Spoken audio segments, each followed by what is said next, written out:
નમસ્કાર દર્શક મિત્રો, મિરર ઓફ ધી વર્લ્ડમાં આપ સૌનું હાર્દિક સ્વાગત છે।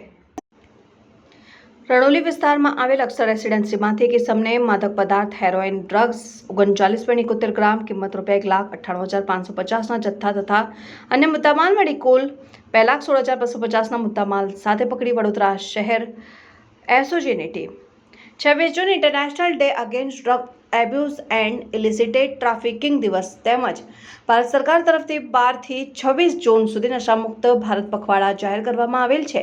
જે અનુસંધાને વડોદરા શહેરમાંથી ડ્રગ્સને નાબૂદ કરવા અને માદક દ્રવ્યોના ખરીદ વેચાણ અને હેરાફેરીના ગેરકાયદેસર પ્રવૃત્તિ અટકાવવા સારું એસઓજી પોલીસ ઇન્સ્પેક્ટર શ્રી વી.એસ. પટેલ નાઓને અલગ અલગ ટીમો બનાવી વડોદરા શહેરમાં નાર્કોટિક્સની પ્રવૃત્તિ સાથે સંકળાયેલ શકમંદ ઇસમો ઉપર જરૂરી વોચ તપાસ કરી કાયદેસરની કાર્યવાહી કરવા અંગે સૂચન આપેલ। જે સૂચનાને આધારે એસઓજીના પોલીસ કોન્સ્ટેબલ આશીષ પુરી, મનસુખ પુરી નાઓને ટેકનિકલ સોર્સ અને તેઓના અંગત બાતમીદાર થકી ચોક્કસ માહિતી મળેલ કે રણોલી દેવળ ટોકીઝની બાજુમાં આવેલ અક્ષર રેસિડેન્સીમાં મકાન નંબર C510માં રહેતો ભુજસિંહ ગુરુ ચરણસિંહ નાનો તેના ઘરે માદક પદાર્થ હેરોઇનનો જથ્થો લાવેલ છે અને હાલમાં છૂટકમાં વેચાણ કરે છે। જે બાતમીના આધારે પોલીસ ઇન્સ્પેક્ટર શ્રી નાઓએ બાતમીવાળી જગ્યાએ જરૂરી કાર્યવાહી હાથ ધરી રેડ કરતા પકડાઈ જતા આગળની કાયદેસરની કાર્યવાહી હાથ ધરાઈ।